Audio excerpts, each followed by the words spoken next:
యాచింతును కృతజ్ఞతన్ తల వంచి నాదు జీవము అర్పింతును లేదేయిక నేవీన అర్పింతును నన్నే నీకు అర్పింతును నన్నే నీకు తరముల నీ ప్రేమ నాకై వర్ణింపను అశక్యము తరముల నీ ప్రేమ నాకై వర్ణింపను అశక్యము నిరంతరము సేవించినాను తీర్చలేను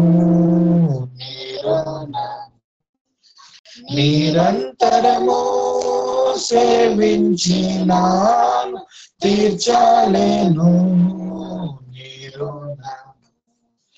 కృతజ్ఞతన్ తల వంచి నాదు జీవము అర్పింతును లేదేయిక నీవీల అర్పింతును నన్నే నీకు అర్పింతును నన్నే నీకు లోకముకై జీవించనింక నీ కొరకై జీవింతును లోకముకై జీవించనింక నీ కొరకై జీవింతును నీ కర్పింపన్నేవేనుదీయ ఈ కొద్ది నా జీవితము నీ కర్పింపన్నేవేనుదీయ ఈ కొద్ది నా జీవితము కృతజ్ఞతన్ తల వంచి నాదు జీవము అర్పింతును లేదేయిక నీవీల అర్పింతును నన్నే నీకు అర్పింతును నన్నే నీకు చింతించితి గత పాపములకై ఎంతో నేను ఏడ్చుచుంటి చింతించితి గత పాపములకై ఎంతో నేను ఏడ్చుచుంటి కృతజ్ఞతతో సమర్పింతును బ్రతుకంతయు నీ సేవకై కృతజ్ఞతతో సమర్పింతును బ్రతుకంతయు నీ సేవకై కృతజ్ఞతన్ తల వంచి నాదు జీవము అర్పింతును లేదేయిక నీవీల అర్పింతును నన్నే నీకు అర్పింతును నన్నే నీకు. Thank you. Over to Sudarshan అన్న.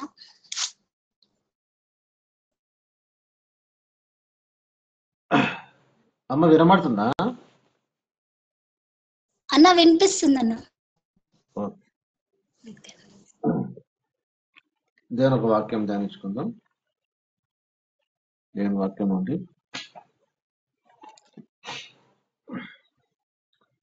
సమూయేలు గ్రంథం, మొదటి సమూయేలు గ్రంథం 1వ అధ్యాయం.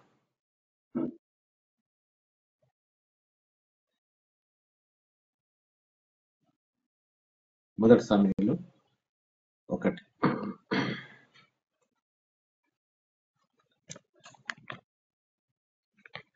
కొన్ని వచనాలు చూసుకుందాం.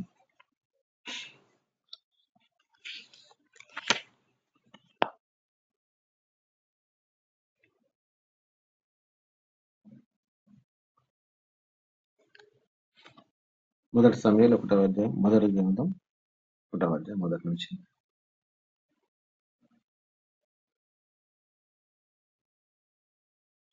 ఎఫ్రాయిము మన్యమందు రామతై మోసీఫు పట్టణపు వాడ ఉండును. అతని పేరు ఎల్కానా. అతడు ఎఫ్రాయిముడై సూపునకు పుట్టిన తోహు కుమారుడైన ఎలీహునకు జననమైన యెహోరాము కుమారుడు. ఇతనికి 2 భార్యలు ఉండరు. వీరిలో ఒకదాని పేరు హన్నా, రెండో దాని పేరు పెనిన్నా. పెనిన్నాకు పిల్లలు కలిగిరి గాని హన్నాకు పిల్లలు లేకపోయారు. ఇతడు షిలోవునందున్న సైన్యములకు యెహోవాకు మొక్కుటకును బలి అర్పించుటకును ఏడేడు తన పట్టణం విడిచి అచ్చటికి పోవచ్చునను. ఆ కాలంలో ఏలి యొక్క 2 కుమారులు హోఫ్ని ఫినాసులు యెహోవాకు యాజకులుగా ఉండేది. ప్రార్థన చేసుకుందాం. ప్రేమల తండ్రి యేసుక్రీస్తు ప్రభువా, మీ నామానికి స్తోత్రాలు వందనాలు చెల్లిస్తున్నాం. మమ్మల్ని మీరు దినమంతా కాపాడిన ప్రభా మీకు స్తోత్రాలు. యొక్క రాత్రికాల సమయంలో ప్రభా స్త్రీల కూడికల్లో మీరండి ఉన్న ప్రతి బిడ్డ ద్వారా మీరు మాట్లాడుతున్న ప్రార్థన చేస్తున్నాం. మహిమగంత మీకు ఆరోపిస్తున్నాం. సంఘాన్ని మీరు ఆశ్రయించండి. సంఘం ప్రతి బిడ్డ జ్ఞాపకం చేసుకోండి. మీకు వాగ్దాన మమ్మల్ని సరిచేయాల్సిన ప్రార్థన చేస్తూ మా బలహీనత తెలియజేయండి. నీ కొరకు జీవించి బిడ్డలుగా మనం ప్రిపేర్ చేయాల్సిన ప్రార్థన చేస్తూ నన్ను కూడా కడిగి పరిశుద్ధపరిచి కృప చూపించి క్షమించి వాడుకోవాల్సిన ప్రార్థన చేస్తూ యేసువారి పరిశుద్ధంగా ప్రార్థించడానికి కూర్చున్నాం తండ్రి. ఆమేన్. మరి ఇప్పుడు మనం చదువుకున్న వాక్యం గమనిస్తే మనకు పరిచయమైన వాక్యం, అక్కడ ఒక వ్యక్తి ఎఫ్రాయిం అనే ముందు రామతై ముసోఫీము పట్టణం. అక్కడ ఎల్కానా అతనికి 2 భార్యలు. ఒక ఆమె పేరు హన్నా, ఒక ఆమె పేరు పెనిన్నా. పెనిన్నాకు సంతానం కలిగింది కానీ హన్నాకు సంతానం కలగలేదు. అది బైబిల్ రాయబడ్డ మాట ఏంటంటే అక్కడ కొన్ని బైబిల్ అక్కడక్కడ కొన్ని మాటలు స్పెసిఫిక్ గా మనకు అక్కడ అవసరం లేకున్నా మనకు అవసరం లేదు అనిపిస్తుంది. కానీ దేవుడు పరిశుద్ధాత్మ దేవుడు అక్కడ వర్డ్స్ కరెక్ట్ గా పెడతా ఉంటుంటాడు. ఇక్కడ కొన్ని ముఖ్యమైన మాటలు మనం చూస్తే, ఆ కాలంలో ఏలి యొక్క 2 కుమారులకు హోఫ్ని ఫినాసులు యెహోవాకు యాజకులుగా ఉండిరి. యెహోవాకు యాజకులుగా ఉన్నారు వాస్తవమే, కానీ వాళ్ళు ఉన్నా లేనట్లే, యాజకులుగా ఉండి కూడా లేనట్లే. మరి దేవుడు ఎందుకు రాసి పెట్టిండు ఉన్నారనే విషయం? అది అక్కడ మనకు సందర్భంలో అవసరం లేదు, కానీ పరిశుద్ధాత్మ దేవునికి ఏం తెలుసు అంటే అది అక్కడ అవసరం అని తెలుసు, ఉన్నా లేనట్లే. కనుక చాలాసార్లు మన జీవితంలో కూడా మనము ఉండి కూడా లేనట్లుగా మనం ఉంటుంటాం. అంటే మన ద్వారా దేవుడు ఎక్స్పెక్ట్ చేసినంత పని మన ద్వారా చాలాసార్లు జరగకపోవచ్చు. ఇప్పుడు వాళ్ళు యాజకులుగా ఉన్నారు, కానీ వాళ్ళ లోపల ఎక్కడ కూడా యాజకత్వం లేకపోగా దేవుడు అసహించుకునే విధంగా వాళ్ళ ప్రవర్తన కనబడుతున్నారు. యాజకులు వాళ్ళు యాజకత్వం జరిగించాలా జరిగించకపోగా దేవుడు వాళ్ళ విషయంలో అసహించుకుంటున్నాడు, మదన పడుతున్నాడు, వేదన పడుతున్నాడు. బహుశా దేవుడు కొన్నిసార్లు ఆశిస్తుంటాడు. కనుక దేవుని యొక్క ఆశ మనం గ్రహించాలి. దేవుని యొక్క ఆశను మనము గ్రహించాలి. అంటే మనలాగా దేవుడు లోకరీతిలో మనం ఆశపడేట్లు అక్కడ కాదు. ఆశ అంటే అక్కడ అర్థం వేరు. అంటే తనకు అవసరమైన వ్యక్తులు దొరుకుతారని చెప్పి దేవుడు ఆశపడుతున్నాడు. దేవుడు ఆశపడడం తప్పులేదు. మనం పరిశుద్ధంగా జీవించడం దేవునికి ఇష్టము, ఆయన ఆశపడుతుంటాడు. దేవుని ప్రజలు ఆశ్రయించబడాలి, దేవుని పరిశుద్ధంగా జీవించాలని అట్లా ఆశపడుతుంటాడు. కనుక అక్కడ దేవుడు ఆశపడుతుంది ఏంటంటే, హోఫ్ని ఫినాస్ల జీవితం గమనిస్తే వాళ్ళ ద్వారా దేనికి ప్రయోజనం లేదు. కొంతమంది జీవితాలు దేనికి పనికి రాకుండా ఉంటాయి. వాళ్ళ ద్వారా కుటుంబానికి మేలుండదు, సంఘానికి మేలుండదు, భార్యకు మేలుండదు, కొన్నిసారి భర్తకు మేలుండదు, కొన్నిసారి ఎవ్వరికి మేలుండదు. ఏం లాభం చెప్పండి? మనం ఈ భూమి మీద బతికినప్పుడు ఎవ్వరికి కూడా మనం మేలుకరంగా లేకపోతే ఉండలేనట్లే. అందుకొచ్చే నువ్వు జీవించున్నావు అనే పేరుంది కానీ నువ్వు మృతుడవే అంటాడు. నువ్వు జీవిస్తున్నావు పేరు మాత్రం నీకున్నది కానీ నువ్వు మృతుడే. కనుక ఒక వ్యక్తి జీవితము ఎంతో మందికి ఆశీర్వాదకరంగా ఉండాలి. ఒక వ్యక్తి జీవితము ఎంతో మందికి ఆశీర్వాదకరంగా ఉండాలి. అది దేవుని బిడ్డలకు ఉండాల్సిన లక్షణాల్లో అదొకటి. కనుక వీళ్ళు యాజకులు అంటే యాజక ధర్మం జరిగించేవాళ్ళు. దేవుని దగ్గర యాజక ధర్మము జరిగించేవాళ్ళు. దేవునికి ప్రజలకు మధ్యలో ఉండేవాళ్ళు. దేవుడు ఏం చెప్తాడో అది ప్రజలకు వివరించాలా, ప్రజలు ఏం చెప్తారో దేవునికి వివరించాలి. ఎంత గొప్ప ఆధిక్యత, ఎంత గొప్ప పోస్ట్ అది, ఎంత పెద్ద పోస్ట్ అది, ఎంత ఆధిక్యత కూడుకున్నది. దేవునితో మాట్లాడడము, దేవుడు చెప్పిన విషయాలను ప్రజలంతా ఎంత ఆధిక్యత కదా. దేవుడు మనకు చాలాసార్లు మనము ఆధిక్యత మనకి ఇచ్చినా కొన్నిసార్లు మనం ఆధిక్యతను పట్టించుకోం. దేవుడి ఆధిక్యతను, దేవుడిచ్చిన ఆధిక్యతను మనము దుర్వినియోగపరుచుకుంటాం. కనుక ఇక్కడ హోప్ని ఫినాన్స్ ఆ కాలంలో యాజకులుగా ఉన్నారు. కానీ ఇక్కడ వాళ్ళ యొక్క ప్రవర్తన కానీ వాళ్ళ క్యారెక్టర్ కానీ ఇక్కడ మనకు అవపడదు. అది 2వ అధ్యాయంలో మనం చూస్తుంటాం. అదే టైంలో ఇంకొక మాట ఇక్కడ కనబడుతుందంటే అవన్నీ చదువుతుంటుంటే ఈ వర్డ్స్ ఇక్కడ ఎందుకు దేవుడు పరిశుద్ధాత్మకు రాసి పెట్టిన ఆలోచన చేస్తే ఎంతో ఆత్మీయ సత్యాలు మనకు అవపడుతుంటాయి. అది ఇంకో రాయబడిన మాట ఏంటంటే 5వ వచనంలో యెహోవా ఆమెకు సంతు లేకుండా చేసెను. ఇదొక 2వ పాయింట్. అక్కడనేమో ఆ కాలమందు ఏలి యొక్క 2 కుమారులు హోప్ని ఫినాన్సులు యెహోవాకు యాజకులు ఉన్నారు. ఇక్కడ యెహోవా ఆమెకు సంతు లేకుండా చేశాను. సంతు లేకుండా చేశాను అన్నప్పుడు ఒక వ్యక్తి దేని గురించి ప్రార్థన చేయాలా? సంతానం గురించి ప్రార్థన చేయాలి. సంతానం అంటే ఆడ కావచ్చు, మగ కావచ్చు, ఎవరైనా సంతానమే. కొడుకుంటేనే సంతానం, కూతురుంటే సంతానం కాదు అనేది వీల్లేదు.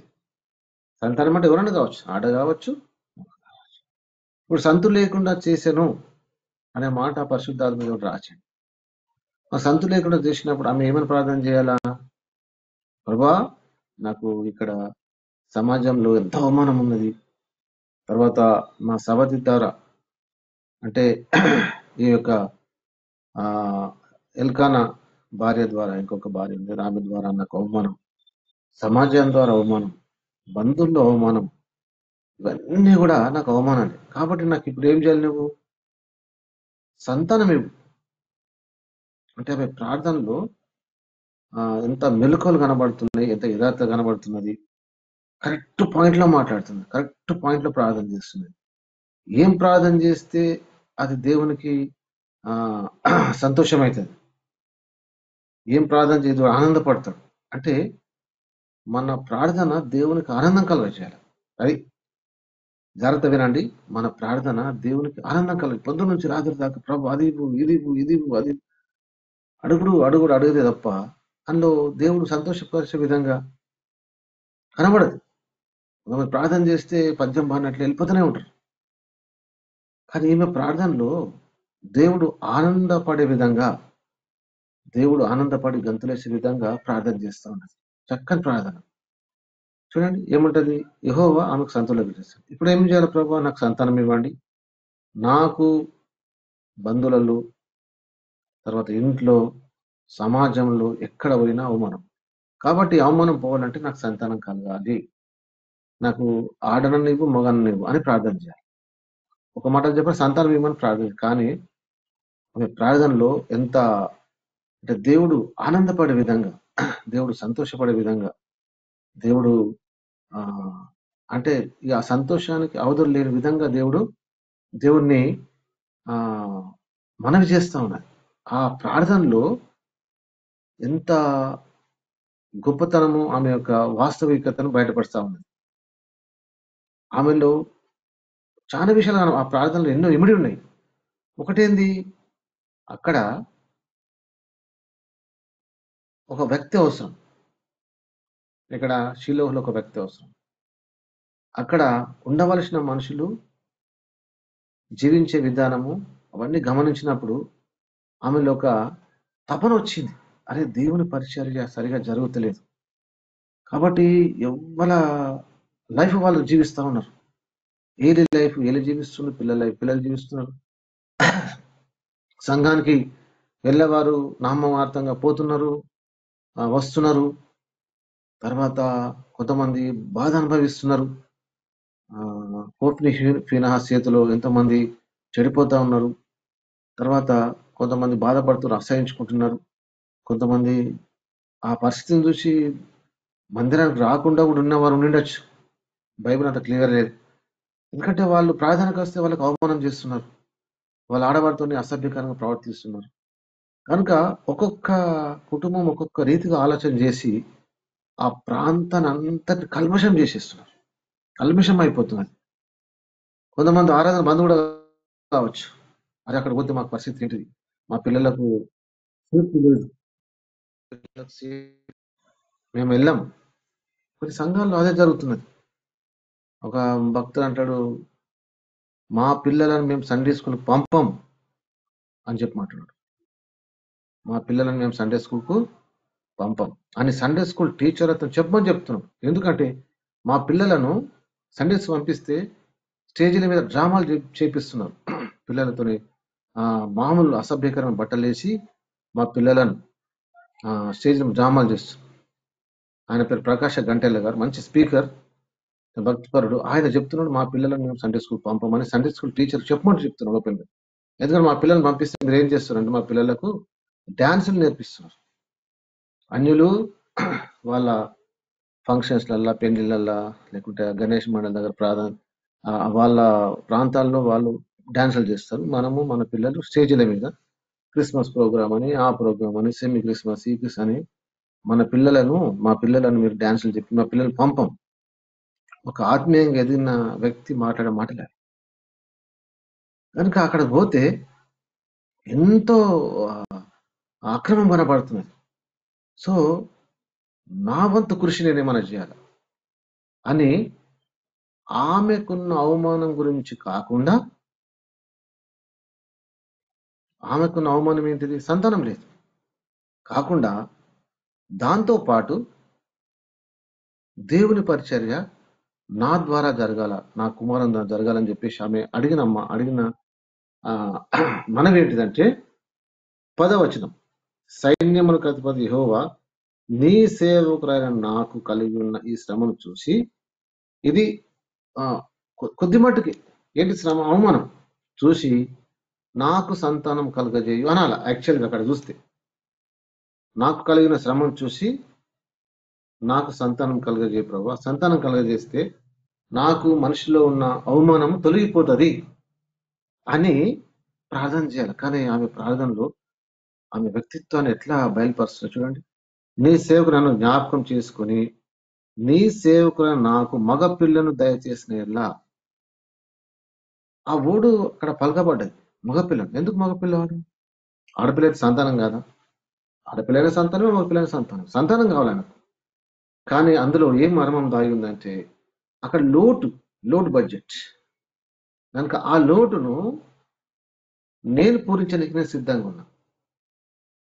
సంతానం కలగజేయ ప్రభు అంటే స్వార్థం అవుతుంది, నాకు మగపిల్లని తయారు చేయ ప్రభు అంటే నిస్వార్థం అవుతుంది. నాకు మగపిల్లాడు కావాలి. ఎందుకు? నా యొక్క వంశాన్ని, నా భర్త వంశాన్ని ఉద్ధరించడానికి కాదు. అందుకు చాలా మంది కొడుకు పుడితే వంశోద్ధారకుడు పుట్టిండని రాస్తారు, వంశోద్ధారకుడు. ఇక్కడ ఆమె వంశోద్ధారకుడు అంటలేదు. అక్కడ ఏమంటుందంటే నా ద్వారా నీ పని జరగాలి. అది అంటే మా ప్రార్థనలో నిస్వార్థం ఉన్నది, స్వార్థం లేదు. స్వార్థం లేని ప్రార్థనను దేవుడు జ్ఞాపకం చేసుకుంటాడు. అది స్వార్థం లేని ప్రార్థనను మన లైఫ్లో, మన ప్రార్థనలో మన పిల్లలు ఆశ్రయించబడాలా, మా పిల్లలు మంచి ఉన్నత స్థానంలో వెళ్ళాలా, నా పిల్లలు మంచిగా చదువుకోవాలా, ఇవన్నీ ఓకే, చదవాలని ఓకే. కానీ మన కుటుంబం ద్వారా కొద్ది గొప్ప దేవుని పరిచయం కాదు. చూడండి, మీరు ఆలోచన చేయండి. నా కుటుంబం నుంచి దైవ సేవకుడు రావాల ప్రభా అని ఎంతమంది ప్రార్థన చేస్తారు? లేకపోతే నా కొడుకు బాగా ఆశించబడాలా, మంచి పొజిషన్ కావాలా, ఒక కలెక్టర్ కావాలా, లేకపోతే అది కావాలా, ఇది కావాలా, ఆశ్రయించని ప్రార్థన చేస్తారు. కానీ ప్రభా నా కుటుంబంలో నుంచి నా కూతురు కానీ నా కొడుకు కానీ దైవ సేవకుడు వస్తే ఎంత బాగుంటుంది ప్రభు అని అడిగేవారు ఎంతమంది ఉన్నారంటే చాలా తక్కువ, చాలా తక్కువ. కనుక ఆమె అడగడమే నాకు ఒక మగపిల్లాన్ని తెచ్చేసి ఒక్కడు ఉంటే చాలు, వాడు నా ముసలితనం నాకు కాపాడుతాను కాదు. యాక్చువల్గా పిల్లల గురించి బైబిల్ రాయబడిన మాట ఏంటంటే ఈ పిల్లోడు కానీ అమ్మాయి కానీ ముసలితనంలో మన ముసలితనంకి వచ్చినప్పుడు మనం కాపాడడానికి అనే మాట రాయబడే మాట చూడండి. ఋతు గ్రంథం ఇకనే ఋతు గ్రంథం 4వ అధ్యాయం. జనరల్ గా ఎవరైనా ఆశపడేది ఏంటంటే మన వృద్ధాప్యంలోకి వచ్చిన తర్వాత మనమరాలు మనం కాపాడాలి, మనము పోషించాలి, మనకు వాళ్ళే చూసుకోవాలనే ఆశ. కానీ ఏం ఆశ అది కాదు. చూడండి 4వ అధ్యాయం ఋతు గ్రంథం, జస్ట్ ఒక లెఫ్ట్ సైడ్ పేజీ 4వ అధ్యాయం 15వ వచనం. నిన్ను ప్రేమించి 7 కుమారుల కంటే నీకు ఎక్కువ ఉన్న నీ కోడలు ఇతను కనెను, ఇతడు నీ ప్రాణము నోదార్చి ముసల్తనమున నీకు పోషకుడన న్యాయముతో పెను చెప్పిరి. జనరల్ గా లోకంలో నడుస్తున్న తీరు తంతు ఇదన్నమాట. ఒక వ్యక్తి ముసల్తనానికి వచ్చిన తర్వాత మనుమలు కానీ మనమరాలు కానీ కుమారులు కానీ వాళ్ళని పోషించడానికి, ఇది మనుషులు ఆలోచన విధానం. అట్లా అయితే నాకు ఒక కుమారుని ప్రభావం ప్రార్థన చేస్తుంది. ఈమె ఆ ప్రార్థనలో అది లేదు. ఏమున్నదంటే ఒకవేళ నా కుమారుని ఇస్తే వాడు బ్రతుకు దినం అన్నటాను, ఇది పార్ట్ టైం కాదు, ఫుల్ టైం మినిస్ట్రీ.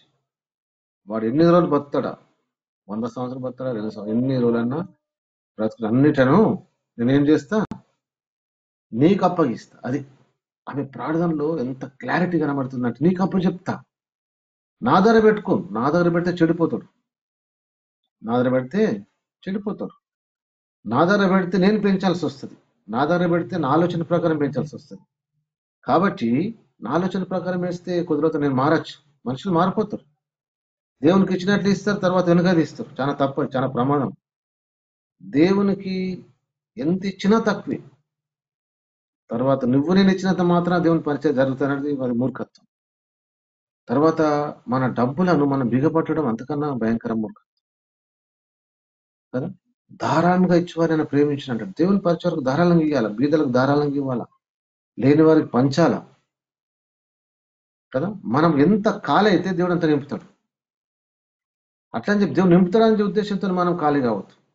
ఖాళీ కావడం మన పని, నింపుతాడని నింపదు తర్వాత విషయం. కనుక మనం మన సంపాదన ఇతరులకు కొద్ది గొప్ప వాళ్ళ అవసరాలు తీర్చే విధంగా ఉంటేనే అది మనకు ఆశీర్వాదం. అనుచే ప్రభు చక్కగా బైబిల్ చదువుతుంటుంటే ఎంత మాధుర్యం అనిపిస్తుంది. 2 అంకెలు గలవాడు, తీయండి లూకాసు వార్త,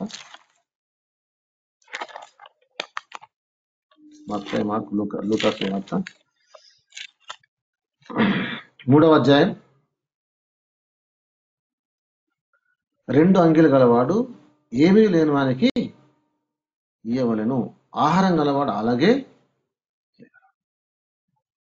ఏమీ లేడంటే ఏమీ లేకుండా ఎవరుండరు, మరి బట్టలు లేకుండా ఎవరు ఉండరు. అది అర్థం ఏంటంటే వాళ్ళు ఆ టైంలో వాళ్ళు కొనుక్కోలేకపోవచ్చు. ఆ టైంలో డబ్బులు బట్టల కొరకు దేనికో పెట్టిన డబ్బులు పిల్లల ఫీజుల కొరకు లేకపోతే హెల్త్ కొరకు వాడచ్చు. ఆ టైంలో వాళ్ళు కొనుక్కోలేరు. అది మనం గ్రహించాలి. ఇతరుల కష్టాలను మనం గ్రహిస్తేనే దేవుణ్ణి మనం గ్రహించినట్లు, దేవుని అర్థం చేసుకున్నట్లు. దేవుడు వచ్చేసి ఆయనను మనము సాటిస్ఫైడ్ చేయలేము. మన ముందుంచిన వ్యక్తులను మనం తృప్తిపరిచినప్పుడే దేవుడు తృప్తిపరిచినట్లు. మీలో ఒకరు చేశారు కాబట్టి నాకు చేసినట్లు అంటాడు. మీలో ఒకరు మీరు చేశారు కాబట్టి మీరు నాకు చేసినట్లు అంటాడు. కనుక హన్న ప్రార్థనలో స్వార్థం లేదు. నా ముసలితనంలో నా భర్త ఎట్లుంటాడో, నా ముసలితనంలో నా భర్త నాకంటే ముందే చనిపోవచ్చు, కాబట్టి నాకు పోషకుడు కావాలా ప్రభా, తర్వాత అందరి ముందు నాకు అవమానం జరుగుతున్నది, ఇది కాదు ప్రార్థన. ఒకసారి నా కొడుకు పుడితే జీవితాంతం మీ దగ్గర వస్తా అని చెప్పేసి మొక్కుబడి చేసుకున్నాడు. ప్రార్థన కాదు, ప్రార్థనలో మొక్కుబడి కనబడుతున్నారు. అది దేవుడు ఇష్టపడాడు. ప్రార్థనలో మొక్కుబడి. ప్రార్థన వేరు, మొక్కుబడి కాదు. ప్రార్థనలో మొక్కుబడి కనబడుతుంది. ఇట్లా బైబిల్ ప్రార్థనలో మొక్కుబడి చేసిన చాలా మంది ఉన్నారు. దావీదు ప్రార్థనలో మొక్కుబడి చేసుకున్నాం, ప్రాణం మీదకి వచ్చేసింది, ఇంకేం చేయాలి. ఇక్కడ ఏమే ప్రభు పరిచర్య మీద ఉన్న మక్కువ చేత అక్కడ ఉన్న అవసరం బట్టి, శిలువల అవసరం బట్టి ప్రార్థన చేస్తున్నాడు. ఈమె ప్రార్థనలో స్వార్థం కనబడుతుంది. దావీదు గారు కూడా ప్రార్థన చేశాడు. చూడండి, కీర్తనలు 56:12.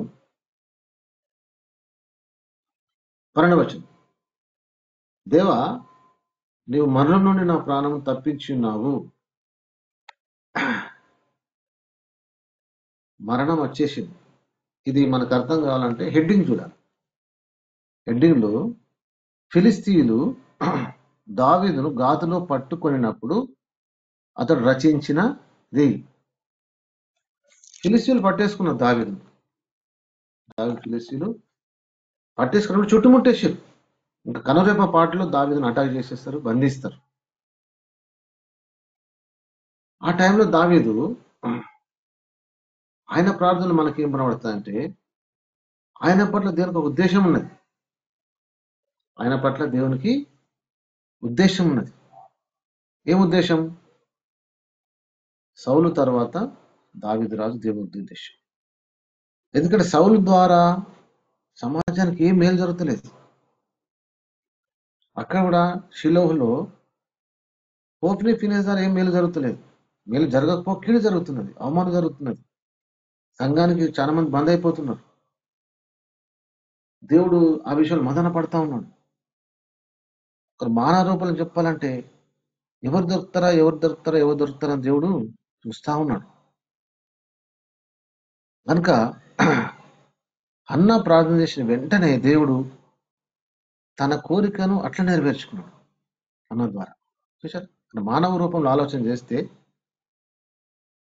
అన్న వెంటనే ప్రార్థన చేస్తే వెంటనే జ్ఞాపకం చేసుకున్నాడు. ఇక్కడ దావీదు కూడా పట్టుబడ్డాడు, ఆల్మోస్ట్ పట్టేసుకున్నాడు. ఇక అయిపోయింది కదా అనలేడు. దేవుని వాగ్దానమైన పట్ల నెరవేరు. దేవుని ఉద్దేశము దావీదు ద్వారా నెరవేర్చుకోవడం దేవుని ఉద్దేశం. అందుచే దావీదు గురించి ఏమంటాడంటే అతను నా ఉద్దేశాలను సఫలం చేస్తాడు, నా ఉద్దేశం నెరవేరుస్తాడు. ప్రభువా, నేనేం చేయాలా, వాళ్ళు పట్టేసుకున్నారు అని అంటలేడు, నా వల్ల కాదంటలేడు. మొక్కుబడి చేసుకుంటాడు. ఆయన వంతు కృషి చేస్తున్నాడు, మొక్కుబడి చేస్తున్నాడు. 13వ వచనం 56:10. నేను నీకు మొక్కుకొని ఉన్నాను, నేను నీకు స్తుతియాగము మొక్కుకున్నాడు. ప్రభువా, నన్ను ఈ టైంలో ఫిలిష్తీయులను తప్పిస్తే నీకు రుణపడి ఉంటా, నీ గురించి ప్రార్థన చేస్తా, రాత్రింపూట ప్రార్థన చేస్తా, సమాజం గురించి నేను పాట పడతా, నీ ప్రజలను కాపాడుతా, నా దగ్గరికి వచ్చిన వారు నేను చీకొట్టను. ఇంచుమించు 400 మంది వచ్చారు. ఇవన్నీ మొక్కుబడి. ఈ ప్రార్థన తర్వాత ఆయన ఏమేమి మొక్కులు అన్ని నెరవేర్చి, అంటే అర్థం ఏంటంటే నెరవేర్చిండు కాబట్టి మొక్కుకున్న అర్థం. రివర్స్ మనం ఆలోచన చేస్తాం. ఈ ప్రార్థన తర్వాత ఆయన తక్కిదంతా నెరవేర్చిండు అంటే అర్థమేంది? ఇవన్నీ నెరవేరుస్తా ప్రభు అని మొక్కుకున్నాడు కాబట్టి నెరవేర్చబడ్డాయి. అంటే దావీదు దేవుడు ఎన్ని రోజులు ఉంచాలనో అన్ని రోజులు ఉంచి ముందే తీసేయలేదు. ముందే దావీదును తీసేయలేదు, వృద్ధాప్యంలోనికి తీసుకెళ్ళాడు. ఆ రోజు దావీదు ప్రార్థన చేయకపోతే, మొక్కుకొనకపోతే దావీదు స్థితి ఏమైనాడు మనకు తెలియదు. దావీదు స్థితి ఏమన్నాడు? కనుక నా ఉద్దేశం నెరవేర్చేవాడంటే ప్రాణంతో ఉంటేనే ఉద్దేశం నెరవేరుస్తాం. అందుచే దేవా, నువ్వు నా మరణం నుండి నా ప్రాణంను తప్పించున్నావు. కనుక అక్కడ ప్రాణం తప్పించబడడం అవసరం. కాబట్టి నేను బ్రతుకుంటే దేవుని ఉద్దేశం నెరవేరుస్తా. కాబట్టి బ్రతుకుండాలంటే ప్రార్థనతో పాటు మొక్కుబడి ఉండాలి. అక్కడ సంఘం బ్రతుకుండాలంటే ప్రార్థనతో పాటు ఒక కుమారుడు కావాలి, సంతానం కాదు. అక్కడ కరెక్ట్ వర్డ్ ఆమె వాడింది. అది కనుక దేవుని అవసరతను మనం గమనించాలి. దాని కొరకు మన ప్రయత్నం, నా వంతు కృషి నేను ఏం చేయాలి? సమయం వెచ్చించాలన్నా, డబ్బులు వెచ్చించాలన్నా, ఇంకేం చేయాలన్నా ఇంకేం చేయాలి, అది మనం నిర్ణయించుకోవాలి. మనకు ఏది దోస్తుందో అది చేయాలి. అక్కడ కుమారుడు అవసరం కాబట్టి చాలా మంది కుమారులు ఉన్నారు ఆ శిలో ప్రాంతంలో. అక్కడ అంతా ఆ పట్టణం చాలా మంది పిల్లలు ఉన్నారు, కుమారులు ఉన్నారు. కానీ వాళ్ళ పిల్లల విషయమే వేరుగా ఆలోచన చేస్తున్నారు. మా పిల్లలకు మంచి ఆరోగ్యం ఉండాలి, మా పిల్లలకు మంచి చదువు ఉండాలి, మా పిల్లలకు మంచి వ్యాపారం చేసుకుని మా పిల్లలు ఆరోగ్యంగా ఉండాలి. కానీ దేవుని యొక్క పని జరిగించడానికి ఎవరు ముందుకు వస్తలేరు, ఎవ్వరు కూడా ముందుకు వస్తలేరు. కాబట్టి ఆమె దేవుని దగ్గర ఒప్పుకున్నది, ఒప్పందం చేసుకున్నది. ప్రభా నీ కుమారుని ఇస్తే ఇలా చేస్తాను. కాబట్టి ఆమె ప్రార్థన దేవుడు జ్ఞాపకం చేసుకున్నాడు. కనుక మన ప్రార్థన కూడా దేవుడు జ్ఞాపకం, మన ఒప్పందంతో కూడిన ప్రార్థన చేస్తే, మొక్కుబడితో కూడిన ప్రార్థన చేస్తే ఖచ్చితంగా దేవుడు మనం జ్ఞాపకం చేసుకుంటాడు. చూడండి 19వ వచనం, మొదటి సమూయేలు గ్రంథం 1వ అధ్యాయం 19 మధ్యలో యెహోవా ఆమెను జ్ఞాపకం చేసుకున్నాడు. జ్ఞాపకం చేసుకున్న దేవుడు వాక్యాన్ని స్థిరపరిచాడు. జ్ఞాపకం చేసుకున్నాడు, తర్వాత స్థిరపరచు. చూడండి 23వ వచనంలో, యెహోవా తన వాక్యమును స్థిరపరచును గాక ఆమెతో అనెను. జ్ఞాపకం చేసుకున్నాడు, స్థిరపరిచిండు, తర్వాత నడిపించాడు. అంటే దేవుని యొక్క మాట గాని ఆలోచన గాని అది సంపూర్ణమైనది.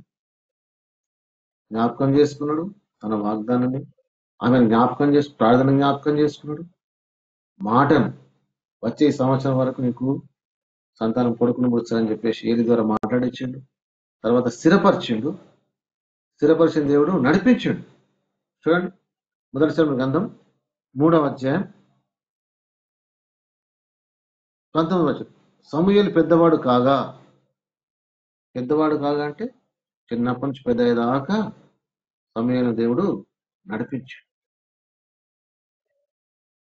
ఆయన దేవుని వెంబడించాడు, చిన్నప్పటి నుంచి పెద్దదాకా దేవుడు వెంబడించాడు. తర్వాత దేవుడు ఆయన నడిపించాడు. పెద్దవాడు కాగా యెహోవా అతనికి తోడైనందున అతని మాటలు ఏదీ తప్పిపోలేదు. కాబట్టి సమూయేలు యెహోవాకు ప్రవక్తగా స్థిరపడనని దాను మొదలుకొని బెయేర్షెబా వరకు అందరూ తెలుసుకుంటారు. దాను నుంచి బెయేర్షెబా వరకు దేవుడు నడిపించాడు. కనుక మన ప్రార్థన దేవుడు జ్ఞాపకం చేసుకోవాలి, దాన్ని స్థిరపరచాలి, తర్వాత నడిపించాలి. ఇట్లాంటి ప్రార్థన మనం దేవుని దగ్గర చేస్తే ఖచ్చితంగా మన విషయంలో మనం ఏం ప్రార్థన చేస్తున్నాము అంటే మన ప్రార్థన దేవుణ్ణి ఆనందింపజేయాలి. మన ప్రార్థన స్వార్థంతో కూడిన ప్రార్థన ఎప్పుడు మనం చేయకూడదు. కనీసం ఏ రోజు నుంచి అన్నా మనము మన పద్ధతిని మార్చుకున్నాం. స్వార్థంతో కూడిన మనకు ఏమేమి అవసరమో దేవుడు ఆయనకు ముందే తెలుసు అంటాడు. కనుక ఎంత తక్కువ మన గురించి ప్రార్థన చేస్తే అంత మంచిది, ఎంత చిన్న ప్రార్థన మన గురించి చేస్తే అంత మంచిది.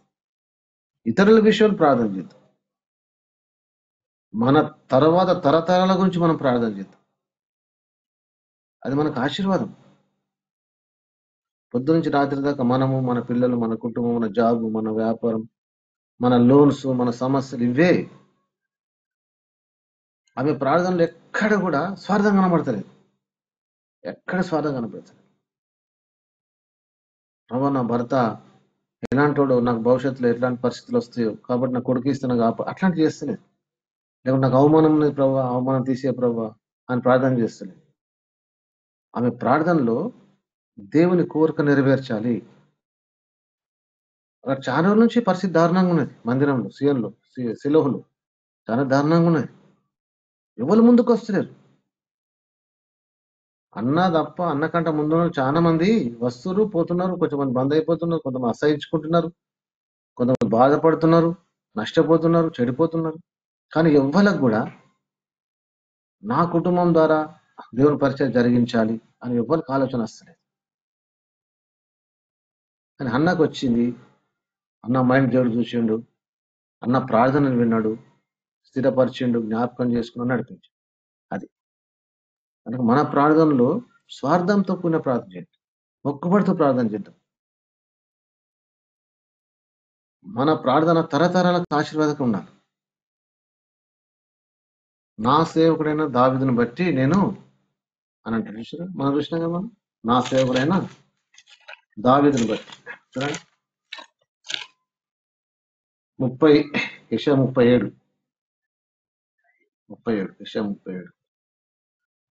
35. నా నిమిత్తము నా సేవకుడైన దావీదు నిమిత్తం నేను ఈ పట్టణంను కాపాడి రక్షించును. వీళ్ళందరి నోట్ల నుంచి వాడబడిన మాట ఏంటంటే సేవ సేవ సేవ సేవ సేవ. వాళ్ళ వాళ్ళ జీవితంలో వాళ్ళ బ్లడ్ లో దేవుని సేవ జరిగించాలనేదే తపన. అందుకు ఆమె ఏమంటుంది, నీ సేవకురాలు నేను, నీ సేవకుడు నాకు, నీ సేవకుడు నన్ను. ఆమె వాడిన పదాలు అవి. ఇక్కడ దావీదు కూడా దేవుని సేవకు దావీదు, అది దావీదు అనడం కాదు, తర్వాత విషయం. దేవుడు అంటున్నాడు నా సేవకుడైన దావీదు నిమిత్తం. అంటే మన ప్రవర్తనలో, మన జీవితంలో, మన బ్లడ్ లో ఎప్పుడు దేవుని సేవ దేవుని సేవ దేవుని సేవ అనే తపనని ఉంటేనే అది దేవుని సంతోషింపజేస్తుంది. అట్లా కాకుండా స్వార్థంతో కూడిన ప్రార్థన ఏం ఏం ప్రయోజనం చెప్పండి. అన్ని ఇండ్లు కానీ, భూములు కానీ, వస్తువులు కానీ, ఏదైనా వదిలిపెట్టబడతాయి. అది గుర్తుపెట్టుకోవాలి. ఆ మైండ్తో మనం ముందుకెళ్ళాలి. డబ్బులు, ఇండ్లు, సమస్తం వదిలిపెట్టబడతాయి.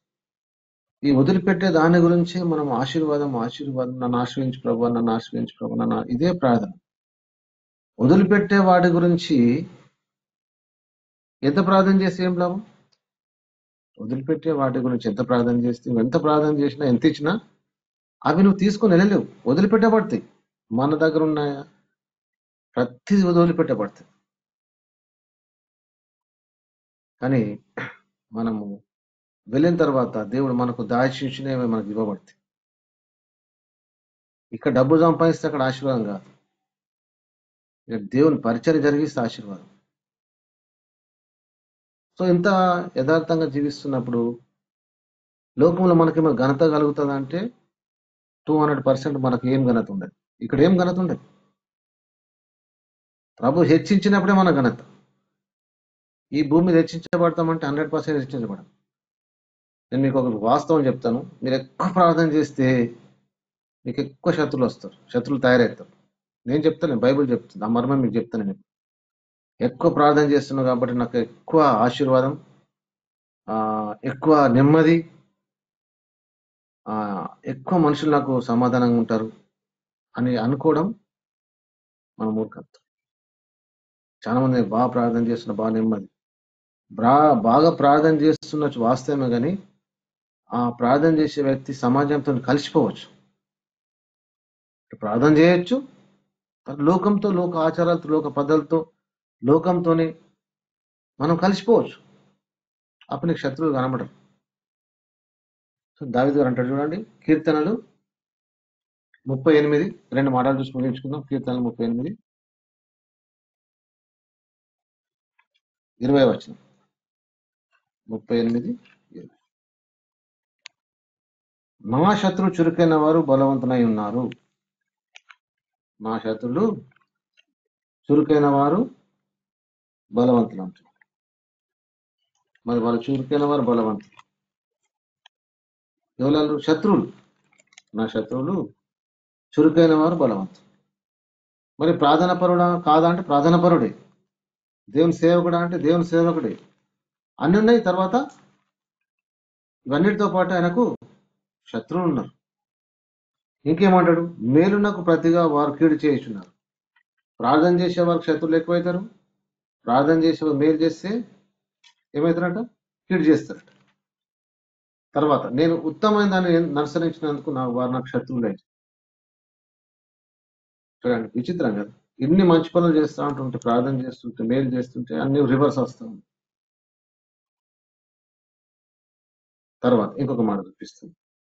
ఇదే కీర్తన గ్రంథం 55వ అధ్యాయం, అది కూడా విచిత్రంగా అనిపిస్తుంది. 55:17, 50:17. సాయంకాలంన, ఉదయంన, మధ్యాహ్నంన. చూసారు, ఏమన్నా ప్రార్థన జీవితం తగ్గిందా అంటే నో, తగ్గలేదు. టైంతో సహా చెప్తున్నాడు. సాయంకాలం, ఉదయం, మధ్యాహ్నం నేను ధ్యానించడం మొదలుపెట్టుకుందును, ఆయన నా ప్రార్థన ఆలకించును. నా శత్రువులు అనేకులై ఉన్నారు. ఇక్కడ కూడా అదే వాడు. అంటే మనం ఎంత ప్రార్థన జీవితం ఎదుగుతా ఉంటుంటే అంత శత్రువులు అవుతా ఉంటారు. అదంతా ఎందుకు? పౌలును చూద్దాం. పౌలుకు మంచి ప్రార్థన పరుడు, మంచి సేవకుడు, దేవుని గురించి బాగా ఆసక్తి కలిగిన వ్యక్తి. మనం చూస్తే నదుల వల్ల ఆపదలు, శత్రువుల వల్ల ఆపదలు, బంధువుల వల్ల ఆపదలు, ఆపదలు ఆపదలు ఆపదలు ఆపదలు. ఇంత పని జరిగించినప్పుడు ఆపదలు ఎందుకు రావాలంటే ఖచ్చితంగా వస్తాయి. కనుక ఈ లోకంలో ఆశిస్తూ పని చేయకూడదు. పని చేసుకుంటూ పోవడమే మన కర్తవ్యం. దేవుడు మన ప్రణాళిక రచిస్తూ ఉంటుంటాడు.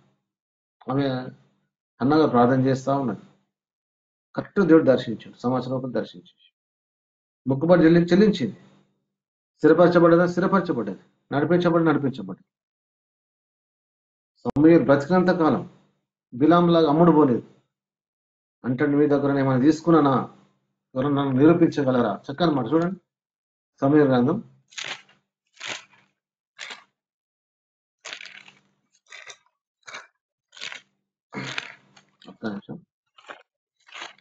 1 సమయ గ్రంథం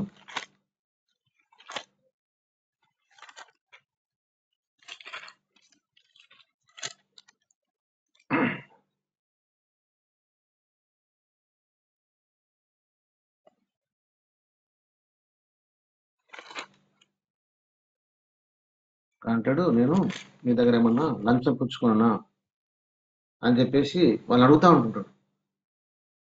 అంటే ఎంత యథార్థంగా జీవించిండు దేవుని విషయం. ఆయన చూస్తే మనుషులు భయపడరట. సమాధానంగా వస్తున్నామని అడుగుతారట. సమాధానంగా వస్తున్నావా అని చెప్పి. ఎంత భక్తిగా జీవిస్తే, ఎంత జాగ్రత్తగా జీవిస్తే అలాంటి మాటలు అడుగుతారు. అంత జాగ్రత్తగా జీవిస్తే. కాబట్టి మన జీవితంలో ఆశించకుండా ప్రార్థన చేద్దాం, మొక్కుబడితో ప్రార్థన చేద్దాం. నా ద్వారా దేవుని పని జరిగించాలి అని ఆలోచన చేతోని మనము ప్రార్థన చేస్తాం. అప్పుడు దేవుడు ఖచ్చితంగా మన ప్రార్థన పెట్టాడు. నా ద్వారా, నా కుటుంబం ద్వారా కొద్ది పని దేవుని పనులు జరగాలి అనే ఉద్దేశంతో ఉంటేనే దేవుడు ఖచ్చితంగా ప్రార్థన పెట్టాడు. వేరే ప్రార్థన వినడం కాదు. అంటే ప్రార్థనలో ఇంకా ఎక్కువ, అసలు చిన్న ప్రార్థన ఎంతో ఎంతో పని చేసిన బైబిల్. అబ్రహాం ప్రార్థన చేసి ఇష్మాయిల్ గురించి, ఎబ్బేజు ప్రార్థన చేసి, చిన్న ప్రార్థన ఎంతో ప్రభావితం చెప్పింది, ఎంతో ప్రభావితము చూపింది. కనుక అలాంటి ప్రార్థన, అలాంటి జీవితం మనం చేసినప్పుడు మన కుటుంబంలో ఖచ్చితంగా దేవుడు పని జరిగిస్తుంటాడు. వాళ్ళ జీవితంలో జరిగించడానికి అనుకోని వీల్లేదు. మన జీవితంలో కూడా దేవుడు ఖచ్చితంగా జరిగిస్తాడు. అలాంటి కృప దేవుడు మనకు, మన సంఘానికి దేవుడు దయచేయను కాక. Over to Krishna. Thank you అన్న. మన మధ్యలో సహోదరి మెర్లి